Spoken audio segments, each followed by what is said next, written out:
Dami ng aking hinihimay na sata. Sakit na sa likod. Ang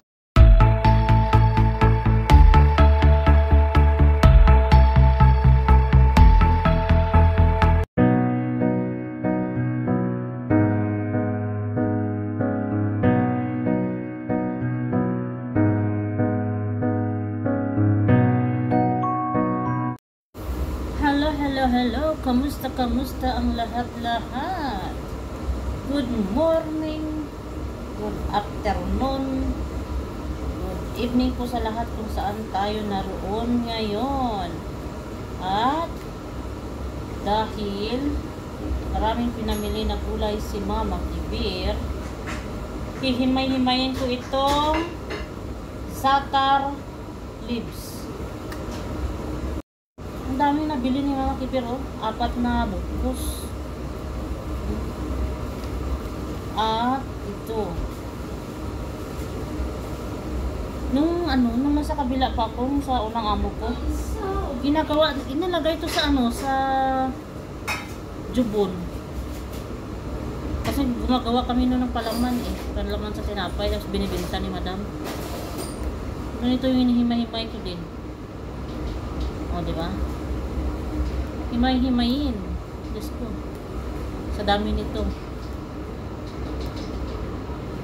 Tapos, i-dry ito. Ito na nga yun. Pero kailangan siguro gumamit ng ng gloves. Bang na ako ng gloves. Sabi ito, yung i-technique ko ay ganito lang. Ito. Nakakano dyan. Madali na. Kaya samahan niyo ako. Sa dami nito, ewan ko na lang. Nag-gloves ako para hindi siya iitin yung aking daliri. Pagkatapos pala nito ay kailangan siyang i-dry. Tamang-tama dahil summer dito. Pero ang dami talaga.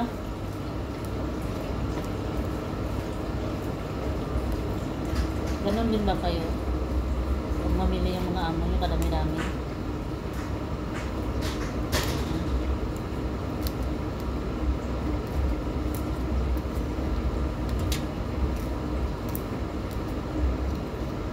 Sa gabi yung pinalatan namin yung tawag nito. Ayan o. Ganito. Tapos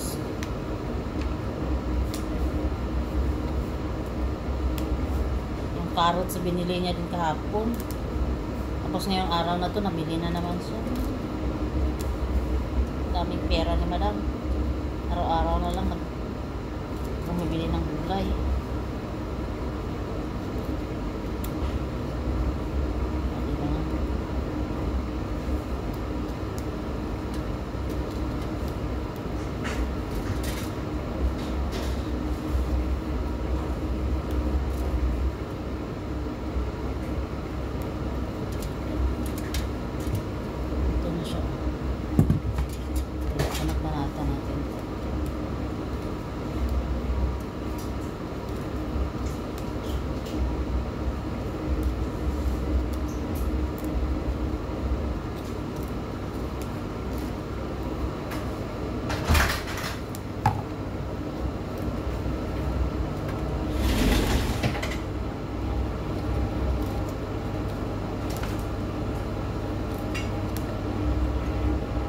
Yung aming tagaluto kasi 1 o'clock na ay magtutok na kaya inan namin mga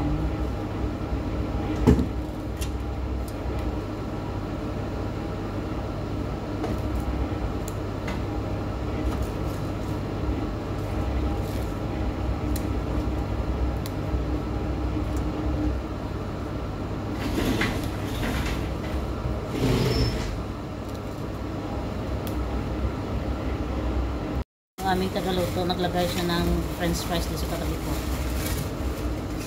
Ito. Diba? Ayan o. nilagyan ng french fries sa tabi habang naghihimay ng saka. O, diba?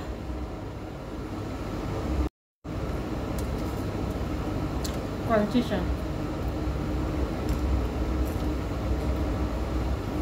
Kasi sabi ng truluto namin, ayaw yun ni Mama Kiber ng matigas na butat. Nagalit yung crunchy, ayaw niya ito. Kaya, dahil ayaw ni Mama Kiber ng matigas, kami kakain. Ito yung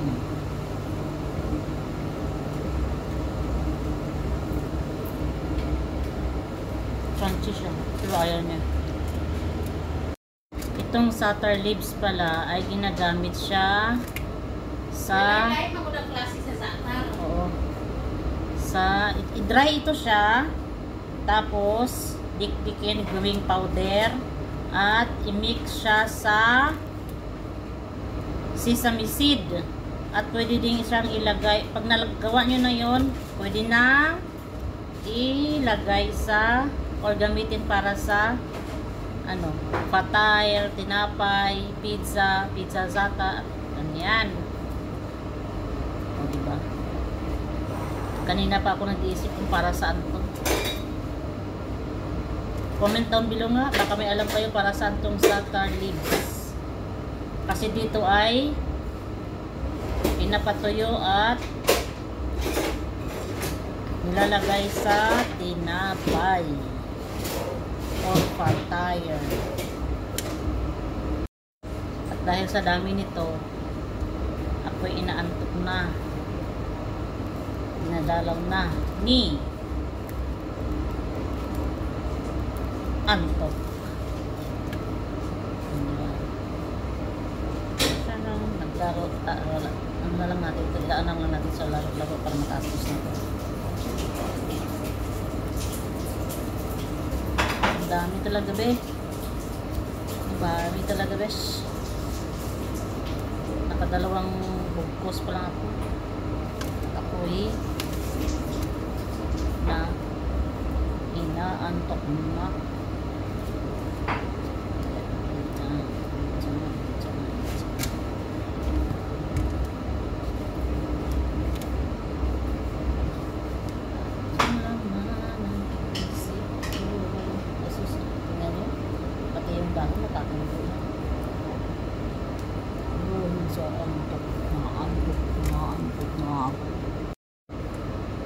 Mabango siya. Parang, ang bango niya ay parang ano, alibhon. Hindi ko alam anong alibhon sa Tagalog. Alibhon?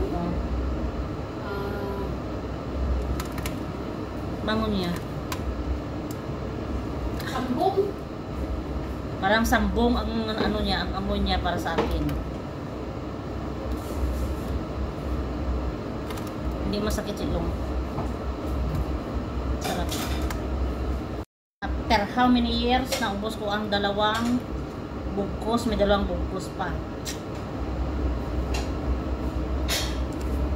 Konting gimbot na lang to, matatapos at matatapos ito. Saan pa? Matatapos nito. Mabango siya. Mabango ang kanyang dahon.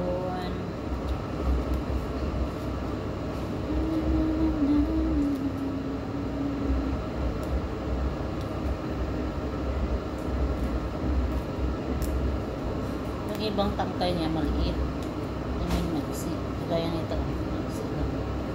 Pero yung iba naman karaba. Saan bansa kaya ito galing? Saan to ini-export ito or ano? Galing sa ibang bansa siguro ito, no?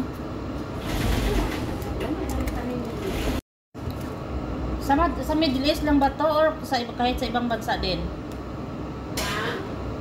Mayroon din dito kaya sa ibang bansa or dito lang to sa Middle East?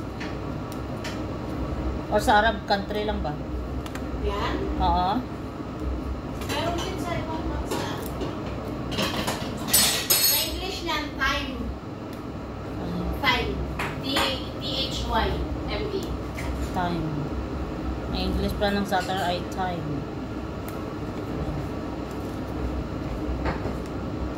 Comment down below nga kung mayroon din ganito sa Pilipinas. Or kung saan bansa kayo. Alam ko, Middle East lang to eh. Comment down below. Para malaman ko din. At para saan nyo ginagamit ang leaves na ito. Kami ng aking hinihimay na sata.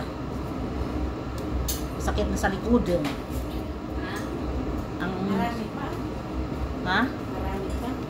Isang bugkos na lang. Hindi kita mabuti. Dumating yung kasama ko dito. Kasama ko.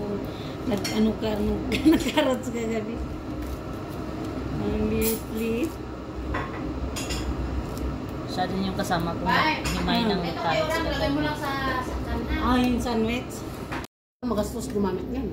Isang bugkos na lang. Matatapos na rin.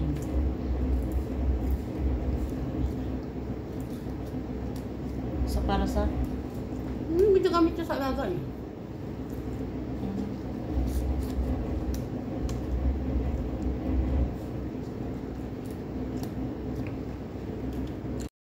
may bulaklak siya. Oh.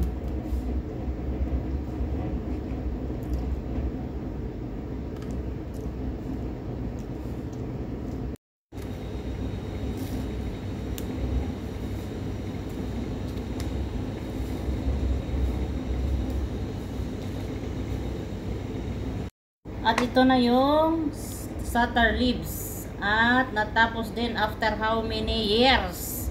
Okay. Hanggang dito na lang ang aking videong ito. At comment down below kung saan nyo ginagamit ang satar leaves kung saan kayong bansa. Thank you for watching and masalama. Mr. Santibuli is signing off. Bye bye.